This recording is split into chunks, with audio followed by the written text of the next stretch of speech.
सोचिए, दुनिया की सबसे ऊंची चोटी माउंट एवरेस्ट है, 8,848 मीटर। वहां आज के समय में ट्रैफिक जैम लगता है। 6,000 से ज्यादा लोग वहां पहुंच चुके हैं। बच्चे, बूढ़े, यहां तक कि जिनके पैर नहीं है, उन्होंने भी एवरेस्ट फतह कर ली है। लेकिन एवरेस्ट से भी 2,000 मीटर छोटा एक पहाड़ है, कैलाश। ऊंचाई सिर्फ 6,638 मीटर।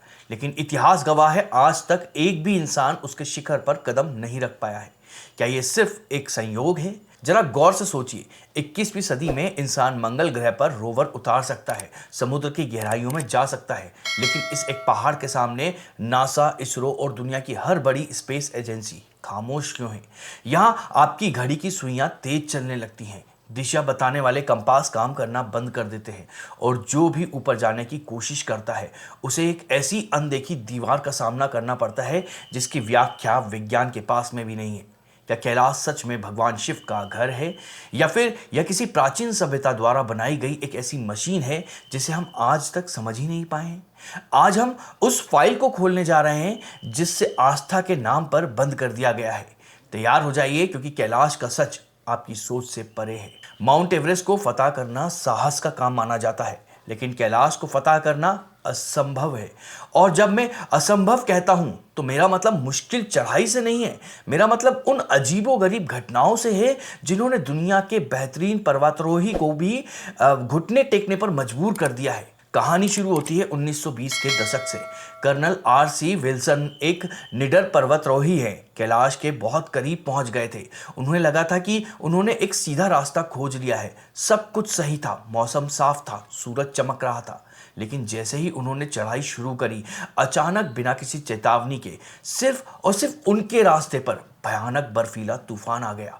ध्यान दीजिए, पूरा आसमान साफ था, आसपास के पहाड़ पर भी धूप थी, लेकिन विल्सन जिस रास्ते पर कदम रख रहे थे वहां प्रकृति ने जैसे एक बैरियर खड़ा कर दिया था। उन्हें अपनी जान बचाकर वापस भागना पड़ा। क्या यह इत्तेफाक था? शायद आप कहेंगे कि हो सकता है, लेकिन फिर आते हैं रिनहोल्ड मैंसर पर। ये वो इंसान है जिन्होंने बिना ऑक्सीजन के एवरेस्ट चढ़ा था, दुनिया का सबसे महान पर्वतारोही। 1980 के दशक में चीन सरकार ने उन्हें कैलाश चढ़ने की परमिशन दे दी थी, लेकिन आखिरी मौके पर मैसनर ने चढ़ने से मना कर दिया था। क्यों? उन्होंने कहा था कि इस पहाड़ को जीतना इंसान की सबसे बड़ी गलती होगी। क्या उन्हें कोई चेतावनी मिली थी, या उन्हें कुछ ऐसा दिख गया था जो हम नहीं देख पा रहे हैं? जो भी पर्वतारोही एक निश्चित ऊंचाई के ऊपर गए हैं, उन सब की कहानी एक जैसी है। अचानक दिशा का ज्ञान खत्म हो जाना, GPS का फेल हो जाना। यह कोई साधारण एल्टीट्यूड सिकनेस नहीं है। यह ऐसा लगता है जैसे कि यह पहाड़ जीवित है, यह अपने ऊपर किसी भी इंसान को बर्दाश्त नहीं कर सकता है। स्थानीय लोग कहते हैं कि यहां सिर्फ एक इंसान चढ़ पाया था, बौद्ध संत मिलारेपा। लेकिन वो पैरों से नहीं चढ़े थे, वो अपनी सिद्धियों से सूरज की किरण पर सवार होकर गए थे। यानी संदेश साफ है, फिजिकल बॉडी के साथ आप ऊपर नहीं जा सकते हैं। लेकिन अगर हम ऊपर नहीं जा सकते हैं तो क्या हम दूर से ही इसे समझ सकते हैं? क्योंकि जब वैज्ञानिकों ने हार मानकर सैटेलाइट और गणित का सहारा लिया, तो जो नक्शा सामने आया उसने विज्ञान की दुनिया में खलबली मचा दी। प्रकृति मतलब नेचर रैंडम हो सकती है, जंगल और पहाड़ कहीं भी उग सकते हैं, लेकिन गणित कभी गलत नहीं होती। आप सभी अपना फोन उठाइए और गूगल अर्थ खोलिए। अगर आप कैलाश पर्वत से उत्तरी ध्रुव मतलब नॉर्थ पोल की दूरी नापेंगे तो वो लगभग 6,666 किलोमीटर निकलेगी। अब थोड़ा और पीछे जाइए, कैलाश से स्टोन हेज की दूरी देखिए, वही रहस्यमय पत्थर जो इंग्लैंड में है, वो दूरी भी लगभग 6,666 किलोमीटर है। और अगर आप कैलाश से दक्षिणी ध्रुव मतलब साउथ पोल की दूरी नापेंगे तो वो ठीक इसकी 2 गुना 13,332 किलोमीटर है। क्या यह मात्र एक संयोग है? भूगोल में ऐसी सटीक नंबर बार बार आना असंभव है। यह ऐसे संकेत दे रहा है जैसे कि प्राचीन सभ्यताओं के ने कैलाश को अपना 0 पॉइंट या फिर सेंटर मानकर ही बाकी दुनिया का नक्शा बनाया है। प्राचीन ग्रंथों में इसे एक्सिस मुंडी कहा जाता है, यानी वो दूरी जहां धरती और आकाश मिलते हैं, वो कील जिस पर पूरी दुनिया घूम रही है। अगर आप दुनिया के नक्शे पर मिस्र के पिरामिड और मेक्सिको के पिरामिड को एक लाइन में जोड़ें तो वो लाइन सीधे कैलाश पर्वत पर आकर मिलती है। मानो ये कोई पहाड़ नहीं बल्कि पूरी पृथ्वी का एक मेन सेंटर हो, जिससे बाकी सारे मॉन्यूमेंट वाईफाई की तरह कनेक्ट हो रहे हों। अब आपको और सबूत चाहिए तो जरा अंतरिक्ष से सैटेलाइट व्यू में इसे देखिए। दुनिया के बाकी पहाड़ टेढ़े मेढ़े होते हैं, लेकिन कैलाश ऊपर से देखने पर यह किसी प्राकृतिक पहाड़ जैसा नहीं बल्कि एक सटीक मतलब अष्टदल कमल मतलब 8 पेटल लोटस जैसा दिखाई देता है। इसकी 4 दीवारें कंपास की चारों दिशाओं की तरफ इशारा करती हैं, जैसे कि उत्तर, दक्षिण, पूर्व और पश्चिम, जो बिल्कुल सीधे फेस करती हुई दिखाई देती हैं। इतनी सटीकता जो आज की आधुनिक इंजीनियरिंग में भी मुश्किल मिलती है। यह कुदरती कटाव नहीं हो सकता है, यह डिजाइन किया हुआ लगता है। यही वो जगह है जहां से एशिया की 4 सबसे बड़ी नदियां सिंधु, ब्रह्मपुत्र, सतलुजा और करनाली निकलती है और अरबों लोगों को जीवन देती है। तो गणित साफ है, लोकेशन एकदम परफेक्ट है, अलाइनमेंट में 100% बिल्कुल सही है। लेकिन वैज्ञानिकों ने पाया कि इस परफेक्ट सेंटर पर खड़े होने की एक बहुत बड़ी कीमत चुकानी पड़ सकती है।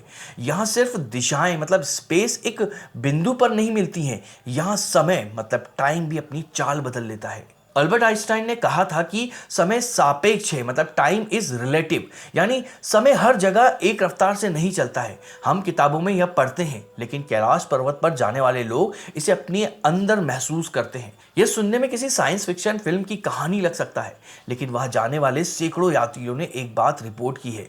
जब आप कैलाश के क्षेत्र में प्रवेश करते हैं तो आपकी उम्र बढ़ने की रफ्तार बदल जाती है। जो नाखून और बाल मैदानी इलाकों में बढ़ने में 2 हफ्ते का समय लगता है, वो कैलाश के पास सिर्फ 12 घंटे में उतने ही बढ़ जाते हैं। मान लीजिए कि वहां आपकी जिंदगी का फास्ट ट्रैक फॉरवर्ड बटन दब गया हो।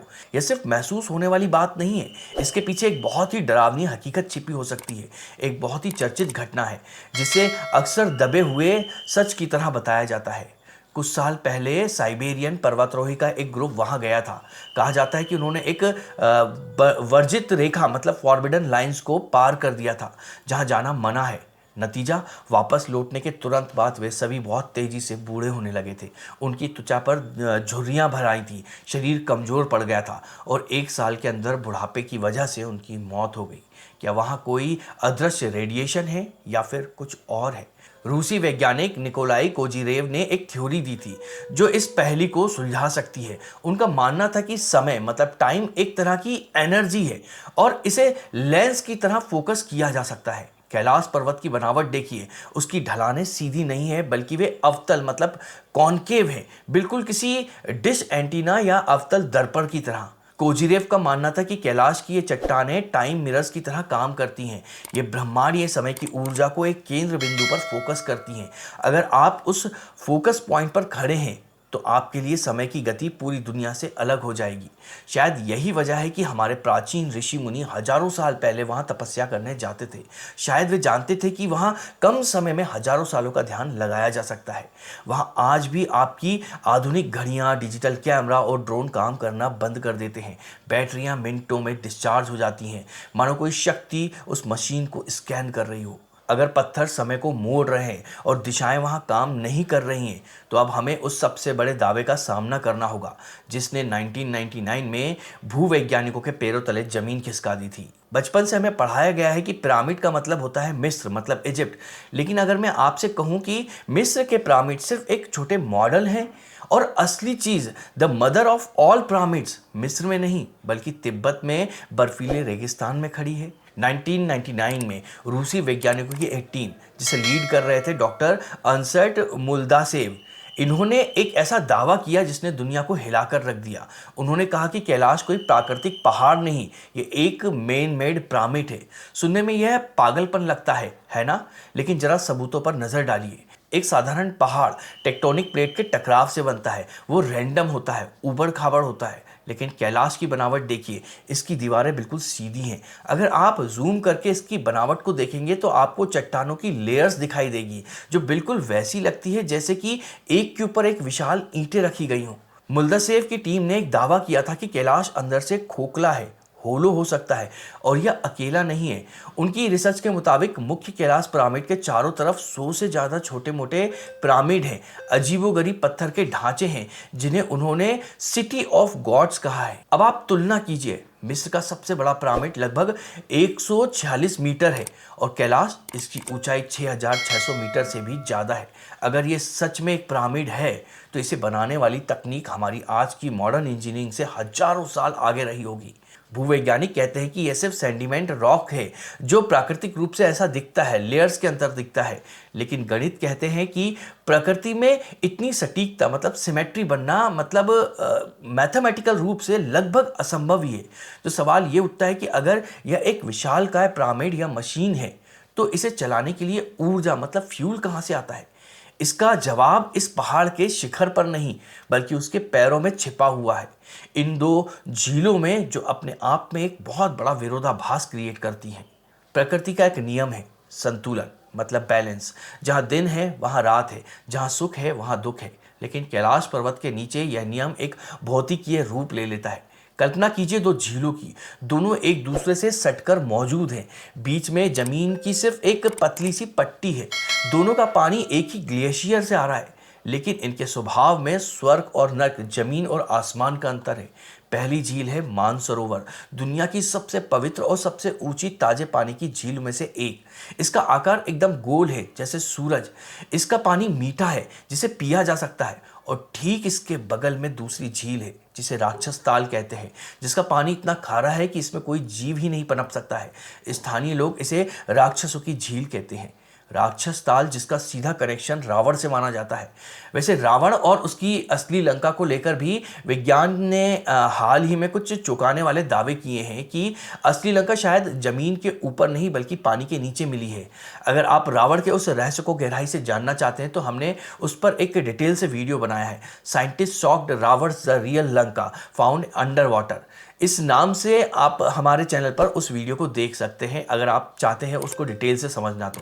चलिए वापस अपन अपने वीडियो पर आते हैं। वैज्ञानिकों के लिए यह सबसे बड़ा सिरदर्द है कि जब दो जलाशय मतलब वाटर बॉडी इतने पास में हैं तो इनकी केमिस्ट्री इतनी अलग क्यों है? अगर हम मशीन वाली थ्योरी पर वापस आए तो इसका जवाब बहुत साफ नजर आता है।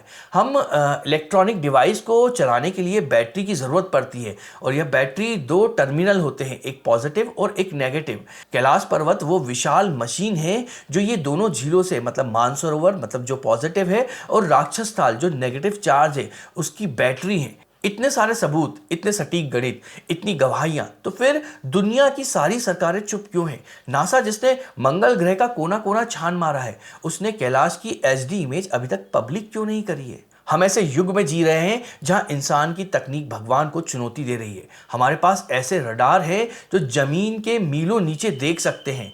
तो फिर ऐसा क्यों है कि तिब्बत के इस एक पहाड़ का आकार दुनिया की सारी महाशक्ति मतलब सुपर पावर इसके आगे अंधी और बहरी हो जाती है?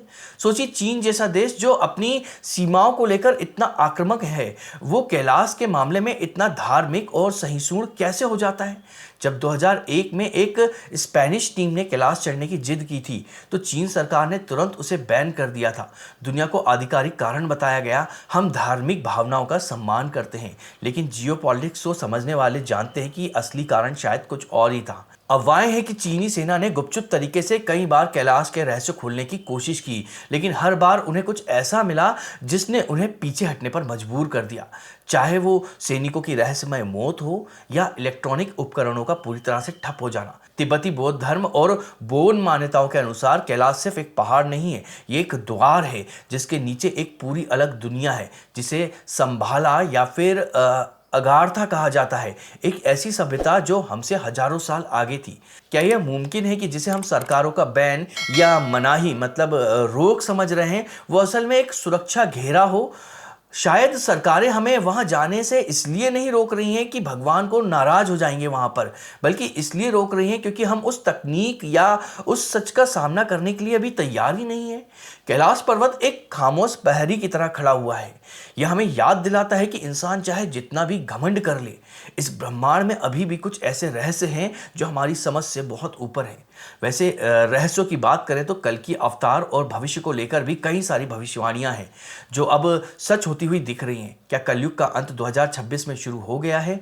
इस पर भी हमने एक बहुत ही महत्वपूर्ण वीडियो बनाया है। अगर आप चाहते हैं कि आप उसको भी देखना चाहें तो वो आपको स्क्रीन पे दिख जाएगा, तो आप उस पर क्लिक करके उस वीडियो को भी देख सकते हैं। अगर आपको हमारा यह वीडियो कैलाश विषय पर पसंद आया है तो इस वीडियो को लाइक करिएगा, आप हमें कमेंट करिएगा और साथ में अगर आप ऐसे ही रोचक वीडियो और देखना चाहते हैं तो हमारे चैनल को सब्सक्राइब भी कर दीजिएगा। तो चलिए मिलते हैं आगे किसी और वीडियो में।